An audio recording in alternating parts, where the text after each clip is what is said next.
प्रभु यीशु मसीह के नाम में आपको अनुग्रह, शांति और आशीष मिले। एक किसान था और उसको संडे वाले दिन से बहुत ही दिक्कत थी। संडे का, इतवार का या रविवार का नाम सुनकर ही वो परेशान हो जाता था। अब संडे के अगर हम इतिहास में जाएं तो लगभग 2000 वर्ष से, आज हम 2023 में चल रहे हैं, तो लगभग 2000 वर्ष से प्रभु यीशु के जो सच्चे विश्वासी हैं वो हर संडे इकट्ठे होते हैं और प्रभु यीशु की आराधना करते हैं, परमेश्वर पिता की आराधना करते हैं, उसके आदर में, उसकी महिमा के लिए पवित्र गीतों को गाते हैं और प्रभु यीशु को स्मरण करते हैं जो कलवरी के क्रूस पर उसने दुख उठाए, मनुष्य जाति के पापों को और उन पापों की सजा को जो उसने अपने ऊपर उठा ली, मेरे और आपके पापों को जो उसने अपने ऊपर उठाया और दुख सहा, अपना लहू बहा दिया, अपना प्राण दे दिया। इतनी पीड़ा और वेदना से वो निकला हमारे खातिर। इस बात को स्मरण किया जाता है और प्रभु के लोग प्रभु यीशु की आराधना करते हैं, स्मरण करते हैं कि कैसे प्रभु तेरे दुख उठाने से, तेरे मार खाने से, तेरे कोड़े खाने से, तेरी वेदना से हमें उद्धार मिला विश्वास करके। लिखा है इफिसियों 1:7 में, हमको उसमें उसके लहू के द्वारा छुटकारा अर्थात अपराधों की क्षमा उसके उस अनुग्रह के धन के अनुसार मिला है। यीशु मसीह के लहू के बहाए जाने के द्वारा एक पापी को छुटकारा मिलता है। अगर वो विश्वास करता है, पश्चाताप करता है, उसको पापों की क्षमा मिलती है और ये परमेश्वर अपने अनुग्रह के धन, बहुतायत के अनुग्रह के धन के अनुसार देता है। प्रभु यीशु एक शुक्रवार को, फ्राइडे को मर गया, क्रूस पर अपना प्राण दिया और तीसरे दिन अर्थात इतवार को, संडे को वो मृत्यु में से जी उठा। और संडे वास्तव में हफ्ते का पहला दिन है। लोग सोचते हैं मंडे है, लेकिन ऐसा नहीं है। संडे हफ्ते का पहला दिन है और इसलिए जब विश्वासी संडे को इकट्ठा होते हैं तो प्रभु यीशु के पुनरुत्थान को भी याद करते हैं, उसके लिए धन्यवाद देते हैं, क्योंकि वास्तव में प्रभु यीशु ही सच्चा मृत्युंजय है। उसी ने मृत्यु को हराया, मृत्यु के डंक को तोड़ा, कब्र के बंधन को खोलकर वो विजय के साथ जी उठा। जो किसान जिसके बारे में मैंने पहले बताया, वो एक नास्तिक किसान था। कहता था हाँ कोई ताकत है, लेकिन परमेश्वर या प्रभु यीशु ये कुछ नहीं, ये सब बकवास है। और जिस छोटे नगर में या गांव में वो रहता था, वहां पर एक अखबार लोकल छपता था। इंटरनेट से पहले के समयों की बात है ये। तो लोकल अखबार का जो एडिटर था, संपादक था, वो एक प्रभु यीशु को मानने वाला विश्वासी था। तो वो कोई ना कोई एक ऐसा लेख लिखता था, कैसे प्रभु यीशु के लोगों को अपना जीवन चलाना चाहिए, संयम होना चाहिए या अनुशासन होना चाहिए।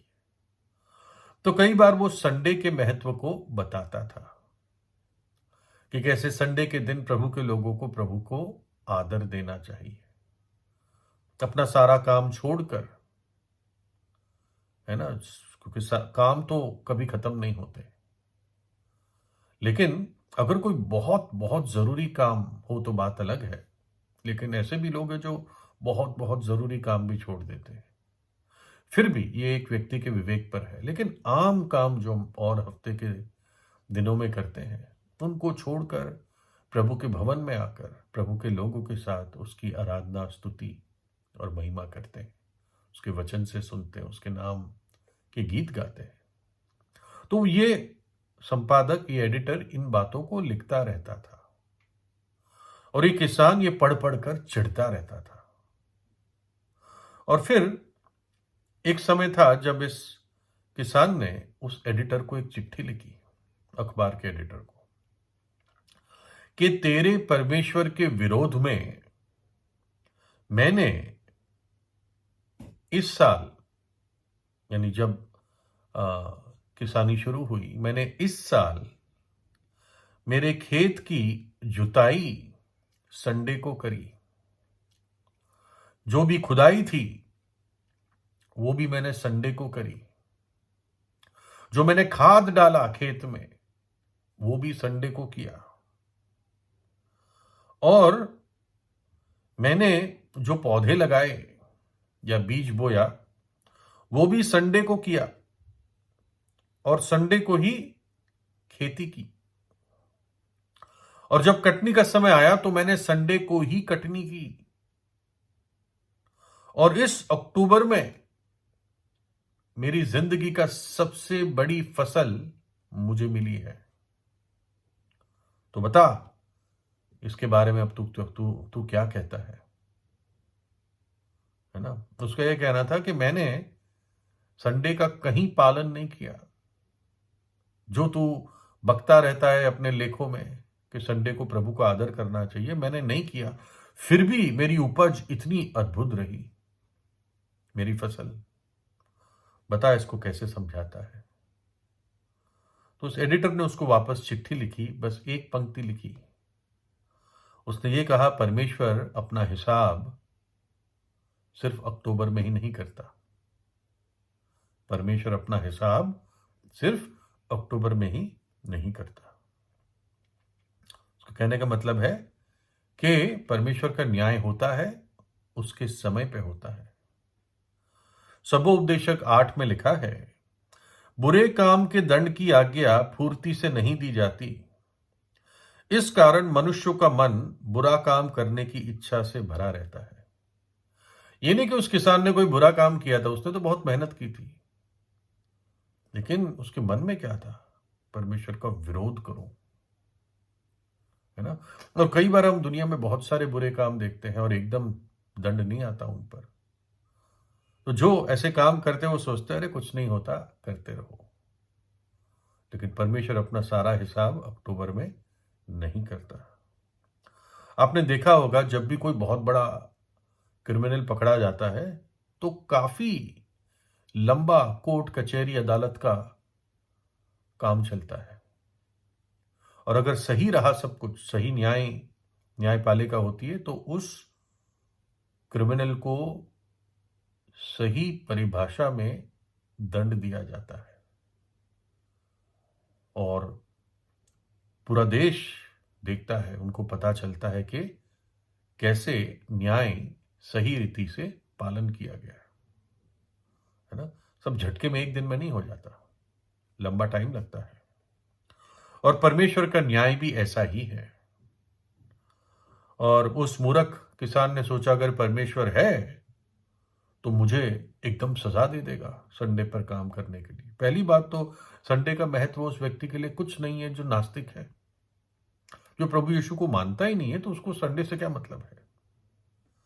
केवल वो व्यक्ति जिसने प्रभु यीशु के प्रेम का अनुभव किया है, उस प्रेम की लंबाई, चौड़ाई, ऊंचाई, गहराई को जाना है, उसी के दिल में ये प्रेम होगा, ये भावना होगी कि प्रभु ने मुझसे प्रेम किया, मेरे खातिर अपने आप को दे दिया, तो कम से कम मैं प्रभु की आराधना तो करूं, उसका आदर तो करूं। प्रभु यीशु ने खुद कहा था अपने क्रूस पर जाने से पहले कि तुम इस प्रकार से इकट्ठे होते रहना और मुझे स्मरण करना, मेरे स्मरण में ऐसे ही किया करना। और निश्चित रूप से इस जगत पर न्याय आएगा, लेकिन जिन्होंने विश्वास किया है वो आजाद है, वो बच गए हैं। सो अब जो मसीह यीशु में हैं उन पर दंड की आज्ञा नहीं है। प्रभु यीशु ने कहा, मैं तुमसे सच सच कहता हूं, जो मेरे वचन सुनकर मेरे भेजने वाले की प्रतीति करता है, अनंत जीवन उस व्यक्ति का है और उस पर दंड की आज्ञा नहीं होती, परंतु वो मृत्यु से पार होकर जीवन में प्रवेश कर चुका है या कर चुकी है। जो प्रभु यीशु के वचन को सुनता है, यीशु पर विश्वास करता है, लेकिन संसार पर भयानक समय आने वाले हैं, है ना। ऑलरेडी जो सही दिमाग के लोग हैं वो देख रहे हैं कि समय कितना बुरा हो गया है, कितना उपद्रव, कितना वायलेंस, कितनी हिंसा, कितनी गंदगी हो गई है लोगों के मनों में, जीवनों में, कितना पाप फैल चुका है। और प्रभु यीशु ने कहा कि पाप की बढ़ोतरी के कारण लोगों का प्रेम ठंडा हो जाएगा, यानी पाप बहुत बढ़ेगा और महाक्लेश इस संसार पर आने वाला है। मत्ती 24, क्योंकि उस समय ऐसा भारी क्लेश होगा जैसे जगत से आरंभ से ना अब तक हुआ और ना कभी होगा। दानियल में तब ऐसे संकट का समय होगा जैसा किसी जाति के उत्पन्न होने के समय से लेकर अब तक कभी ना हुआ होगा। और जैसे मनुष्य के लिए एक बार मरना और उसके बाद उसका न्याय का होना नियुक्त है। और इसलिए परमेश्वर ने हर मनुष्य को हर जगह मन फिराने की आज्ञा दी है, पश्चाताप करने की आज्ञा दी है। पापों की मजदूरी मृत्यु है। जो पाप में मरेगा वो नरक की आग में जाएगा जो अनंत काल की है, वहां से वो नहीं निकल पाएगा या निकल पाएगी। वो सिर्फ 1 अक्टूबर नहीं है, वो अनंत काल के लिए है। परंतु परमेश्वर का वरदान हमारे प्रभु यीशु मसीह में अनंत जीवन है।